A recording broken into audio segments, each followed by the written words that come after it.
ಪ್ರಿಯ ವೀಕ್ಷಕರೇ, ಇದೀಗ ನಾವು ಹೇಳ ಹೊರಟಿರುವುದನ್ನು ನೀವು ನೋಡಿದರೆ ಹೇಳಿದರೆ ಖಂಡಿತ ದಂಗಾಗುತ್ತೀರಿ. ಇದು ಯಲ್ಲಾಪುರ ಲೋಕೋಪಯೋಗಿ PWD ಉಪವಿಭಾಗದ ಬೇಲಿಯೇ ಎದ್ದು ಹೊಲ ಮೇದ ಕತೆ. 2023-24 ಸಾಲಿನಲ್ಲಿ ಇಲ್ಲಿ ಉಂಡೆ ನಮ್ಮ ತಿಕ್ಕಿದ್ದು ಲಕ್ಷಗಳ ಲೆಕ್ಕದಲ್ಲಿ.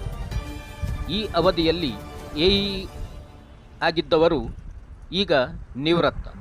ಆದರೆ ಈ ಅಸಾಮಿ ಮಾತ್ರ ಪೃಥ್ವಿರಾಜ್ ನ್ಯೂಸ್ ಮೇಲೆ ಉರಿದುರಿದು ಬೀಳುತ್ತಾನೆ.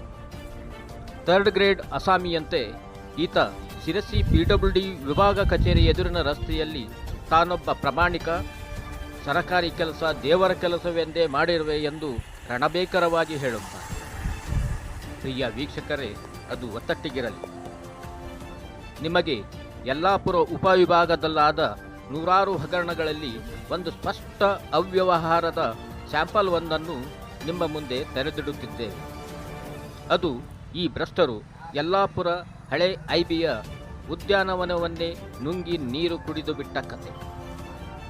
ಈ ಬಾಬ್ತು ಇಲ್ಲಿ ಭ್ರಷ್ಟರು ನೀರು ಕುಡಿದಿರುವ ಮೊತ್ತ ಕೇವಲ 5,71,035 ರೂಪಾಯಿಗಳು ಮಾತ್ರ.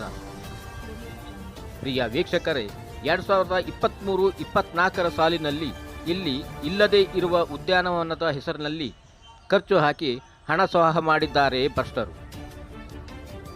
ನೀವು ಇಲ್ಲಿ ವೀಕ್ಷಿಸುತ್ತಿರುವ ದೃಶ್ಯದಲ್ಲಿ ಹಳೆ IB ಆವರಣದಲ್ಲಿ ಎಲ್ಲೂ ಉದ್ಯಾನವನದ ಕುರುಹುಗಳು ಕಾಣಲು ಅಸಾಧ್ಯ.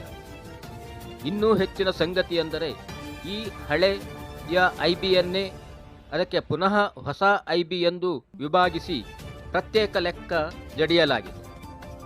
ಅಂದ ಹಾಗೆ ಪ್ರಿಯ ವೀಕ್ಷಕರೇ, ಈ ಮಾಹಿತಿಯು ನಮಗೆ ದೊರಕಿರುವುದು ಶಿರಸಿ PWD ವಿಭಾಗ ಕಚೇರಿಯ ಪೂರೈಸಿದ ಮಾಹಿತಿಗಳಿಂದಲೇ ಎಂಬುದು ಇಲ್ಲಿ ರೋಚಕ.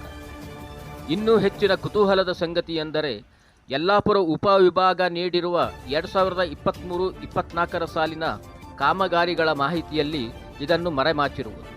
ಅಂದರೆ ಮಾಹಿತಿ ನೀಡಿಕೆಯಲ್ಲೂ ದೋಖ, ಅವ್ಯವಹಾರ ಮುಚ್ಚಿ ಹಾಕುವಲ್ಲಿನ ಚಿಕ್ಕ ಸ್ಯಾಂಪಲ್ ಇದು ಅಷ್ಟೇ. ಶಿರಸಿ PWD ವಿಭಾಗೀಯ ಕಚೇರಿ ನೀಡಿರುವ ಮಾಹಿತಿಯಲ್ಲಿ ಸದ್ರಿ ಕಾಮಗಾರಿಗೆ EMB 498ರ ಕ್ರಮ ಸಂಖ್ಯೆಯಲ್ಲಿ ಉದ್ಯಾನವನದ ಹೆಸರಲ್ಲಿ ಖರ್ಚು ಹಾಕಲಾಗಿದೆ. ಹಾಗಿದ್ದರೆ ಪ್ರಿಯ ವೀಕ್ಷಕರೇ, ಉದ್ಯಾನವನ ಎಲ್ಲಿ ಮಾಯ? ಪೃಥ್ವಿರಾಜ್ ನ್ಯೂಸ್, ಶಿರಸಿ, ಉತ್ತರ ಕನ್ನಡ.